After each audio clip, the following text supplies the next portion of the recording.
Hello everyone, so welcome to my channel optometry solution. कैसे हैं आप सब लोग? उम्मीद करती हूँ आप सब लोग बहुत अच्छे होंगे। सो गाइज, आज की इस वीडियो में हम बहुत इंपॉर्टेंट क्वेश्चन डिस्कस करने वाले हैं जो मोस्ट ऑफ मेरे पेशेंट्स का रहता है कि मैडम चश्मा लगाना क्यों ज़रूरी है। तो बेसिकली हम इस टॉपिक पे आज बात करेंगे। क्या अगर हम चश्मा नहीं लगाएंगे तो क्या होगा? क्या आईसाइट हमारी वीक हो जाएगी ज़्यादा? क्या आईसाइट हमारी ज़्यादा वीक हो जाएगी या फिर हमारी आईसाइट क्या है, नॉर्मल रहेगी? क्या चश्मे का नंबर बहुत जल्दी बढ़ जाएगा? तो इन सारे क्वेश्चंस का आज मैं आप लोगों के साथ डिस्कस करने वाली हूँ। सो वीडियो में हमारे साथ बने रहिएगा।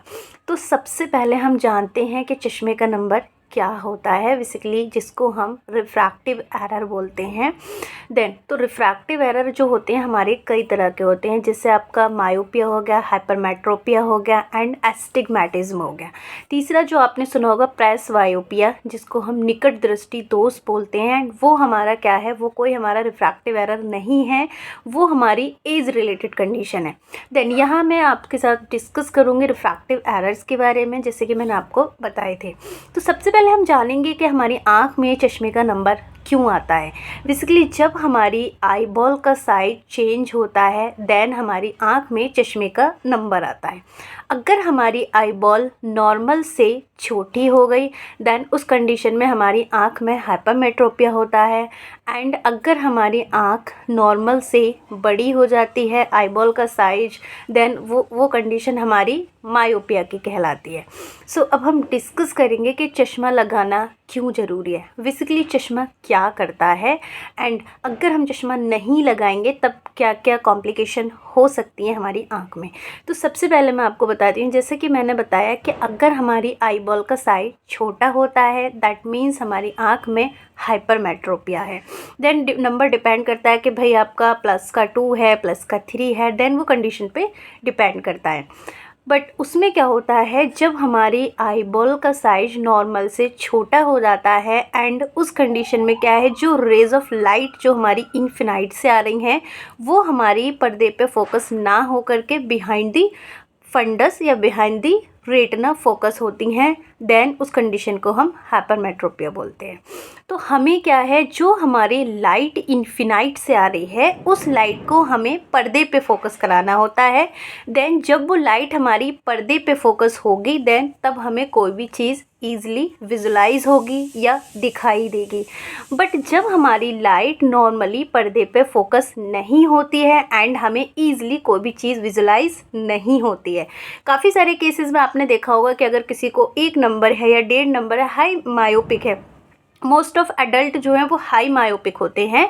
देन उस कंडीशन में क्या होता है कि भाई उनको पहले दिखाई नहीं देता है। जैसे ही आपको आपके आई डॉक्टर आपको कोई चश्मे का नंबर या फिर आपको कोई चश्मे की पावर लगाते हैं देन उसके बाद आप इजीली क्लियरिटी के साथ देख पाते हैं। तो उस प्रोसेस में बेसिकली होता क्या है कि भाई अगर आपको ज़्यादा चश्मे का नंबर है या फिर आपको नॉर्मल चश्मे का नंबर है तो जो लेंस, चाहे आप मायोपिक हों, चाहे आप हाइपरमेट्रोपिक हों, चाहे आप एस्टिग्मेटिज्म हो, देन जो चश्मे का जो लेंस होता है, जो पावर का जो लेंस होता है वो आपकी आँख के सामने प्लेस कर देते हैं। दैट मीन्स आपने देखा होगा एक ट्रायल फ्रेम होता है एंड उसमें क्या है वो लेंस रख देते हैं एंड उसके बाद आप इजीली क्लियरिटी के साथ देख पाते हैं।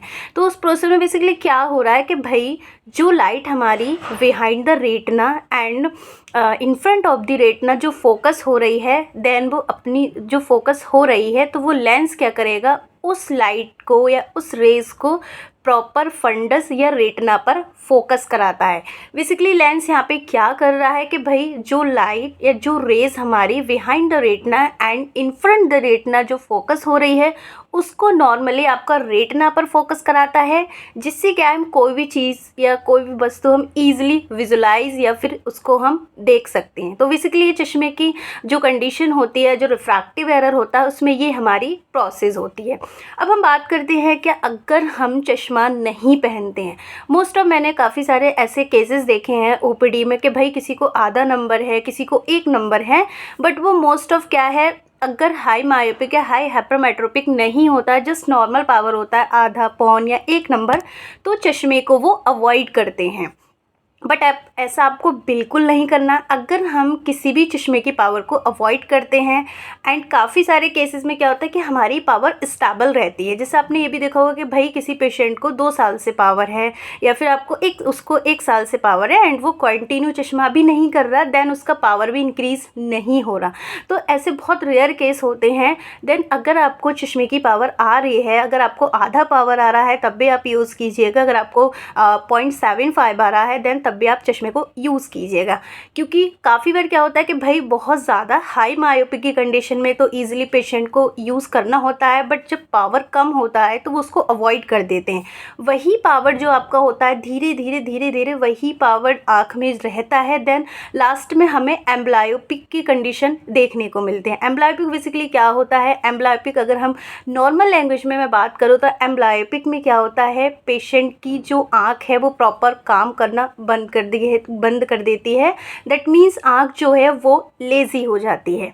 तो प्लीज़ इस चीज़ को अवॉइड कीजिएगा। अगर आपके आई डॉक्टर आपको स्पेक्स सजेस्ट करते हैं तो आप प्रॉपर अपना स्पेक्स पहनिएगा। क्योंकि एम्ब्लायोपिक की कंडीशन ऐसी होती है कि भाई उसमें अगर हमारी आई लेज़ी हो जाती है या फिर हमारी आई जो वो एम्ब्लायोपिक हो जाती है तो उसको नॉर्मल कंडीशन में लाना बहुत मुश्किल हो जाता है। ऐसी कोई मेडिसिन नहीं है कि भाई उसको नॉर्मल कर दे या फिर ऐसी कोई सर्जरी नहीं है कि उसको नॉर्मल कर दे। तो काफ़ी सारे पैचेस वगैरह करते हैं, दैट उसके बाद करते हैं। तो प्लीज़ इस चीज़ को बिल्कुल अवॉइड कीजिएगा एंड इसको आप बिल्कुल मत कीजिएगा। अगर आपके डॉक्टर आपको सजेस्ट कर रहे हैं तो प्रॉपर अपना स्पेक्स पहनिएगा। तो ये क्वेश्चन का आंसर मेरा उन लोगों के लिए जो काफ़ी सारे मुझे क्वेश्चन करते हैं कि मैम क्यों ज़रूरी है, हम तो काफ़ी टाइम से नहीं लगा रहे हैं, हमने कब से चश्मा नहीं लगाया बट हमारा पावर नहीं बढ़ा। बट कुछ टाइम बाद आपको एम्ब्लायोपिक की कंडीशन लाइक आपको 40+ में या फिर आपको 35+ में एम्ब्लायोपिक की कंडीशन हो सकती है। तो प्लीज़ इस चीज़ को अवॉइड करिएगा एंड होप ये वीडियो आप लोगों के लिए हेल्पफुल रही होगी एंड हेल्पफुल रही तो प्लीज़ लाइक से सब्सक्राइब।